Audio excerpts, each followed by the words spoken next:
Wednesday, everybody. Just trying a little bit of my Irish ale that I brewed a while ago. It's a recipe off Beer Smith. It's not what I expected it to be. It's well-made beer, but it's just not my style. Anyhow, in response to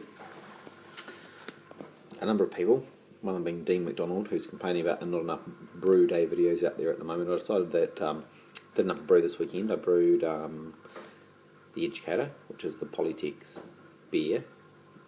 I brewed that recipe here at home. It's a recipe that I've developed.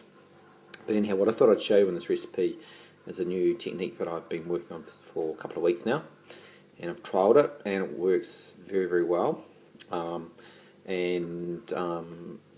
It's called, well, I've called it a hot pillow is what I'm using. So I'm going to show you that tonight and have a little look at it. So let's have a little bit of look at the footage of the hot pillow and how it works. Okay, so doing a double brew today, and I've just got my first beer on, which is my Saison, but I've still a couple of changes to this. I'm putting a little bit of caramel into the beer, just add a little bit of colour to it. It's down and mashing right now. There's that. You can see in there. 67 for an hour, and my plan is that when this is on the boil, I'm going to have it's actually the Educator. It's actually just bring it for home though, not for work. It's like a New Zealand IPA. Have that mashing ready to go. So I'm going to do 2 brews in one day. That's the plan. Also got a new little thing that I've developed I'm going to show you guys today. It's quite interesting. I think you'll find it quite interesting when we come to hopping later on. Okay, let's get back to it shortly. Okay, so just while my wheat beer is mashing, I'm decided to be productive and get a few other jobs on the go. And what I'm doing here is I'm actually just transferring my American Amber Ale. It's got Citra and Chinook hops in it. Just transferring that. Oh, where is it going to? There. Sorry. Down into my keg. Don't get the phone. Anyhow, I know it's an obvious thing, but 2 of my last beers, when I've done this, I've just had a little tiny bit of oxygen pick up on it. These are quite hoppy, you can't really notice it, but when you sit and drink enough, you can sort of taste it. The reason for that is because my hose didn't actually go all the way down to the bottom of my keg. So when it was sort of halfway down, or even a third of the way down, as I was pouring the beer in, it's just being exposed to that little bit of air, which is enough, believe it or not, to pick up a wee bit of oxygen. So I've got some extra hose, spent another $9, and then I've made sure that my hose now goes all the way down to the bottom, and as a result, hopefully no oxygen pick up on this. And then into the fermenter. Just being a little bit fussy and not picking up that last bit there. I don't want any crap in there. You know, it's probably another 400 mils of beer, but yeah, getting fussy as I'm getting older about this. Cool. Alright, enough. Okay, so we're just starting the mash out now. Just the grains in there and draining down, and the gas burner is just on low, warming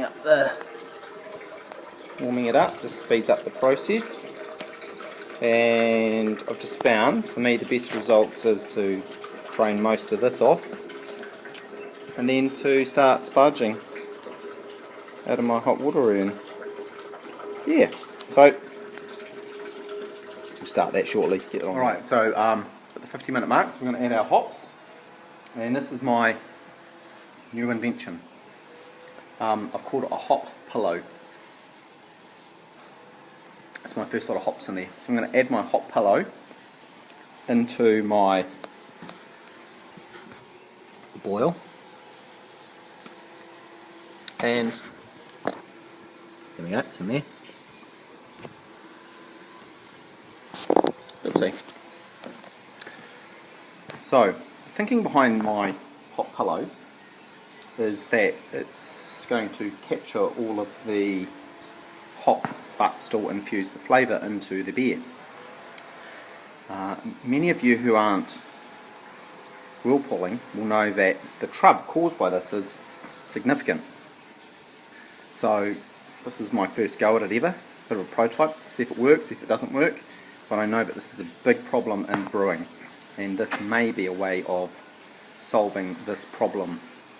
I won't tell you how I do it until I've figured out exactly how I'm going to do it, but if it works, I'm certainly going to make this available to all of the brewers out there, because if you're not whirlpooling, this is going to change your brewing big time.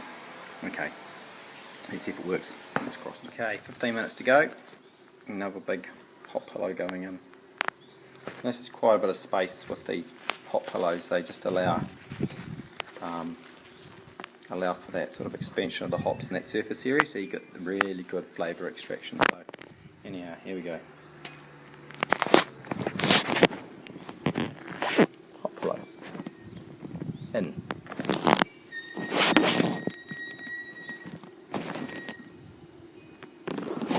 Okay, so just putting in the last hot pillow, and no, second last.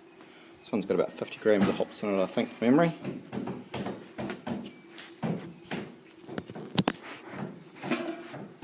There's the kid just playing on the thing, kind of like that.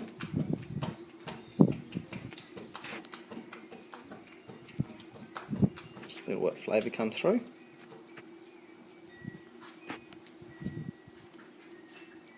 As you can see, all the hops just stay in the hot pillow.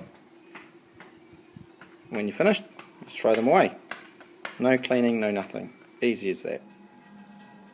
Alright, so just put your sterilised sieve into your hot liquor. Use a plastic spoon so it doesn't break the hot pillow.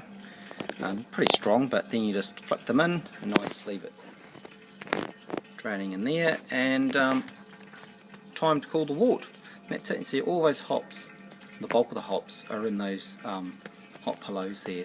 So now you know what it's like trying to get that out, and what a pain that is. So it's a really quick, easy system, and you just throw them in the compost, and that's it, all done. Okay, so at this stage you're getting pretty excited and thinking, well, you know, how do you make these hot pillows, and what are they made from, and things like that. So all I'm going to say is next week's video I'm going to show you how I make a hot pillow, and the stuff that you need to make them. Really easy to make, and like I said, you just pick them up, throw them in the compost when you're finished. They just break down, no big deal at all, and I can tell you that definitely you get a fantastic extraction of flavour from them, and that's one of the key things, because I've been using you know, hot bags and all that sort of stuff, and if you don't get that surface stereo exposure, you don't get that flavour coming through, and that's where this thing, the hot pillow, works really well. So yeah, and I'll be keen to let other people have a little try with them, and tell me what they think as well. So anyhow, stay tuned to next week for part 2 of hot pillows and how hot pillows work. Just to give you an idea there was 170 grams of hops that went into that brew, and you know that that's a lot of hops and a lot of blockages, and if you're not whirlpooling, then it's just a bit of a pain in the butt. Anyhow, so happy Homebrew Wednesday. Yeah, still tasting average. Good beer, but tasting average. I'm going to throw some more hops on it so I can amp it up a bit. Anyhow, happy Homebrew Wednesday. See you next week, and looking forward to watching your vids. Cheers.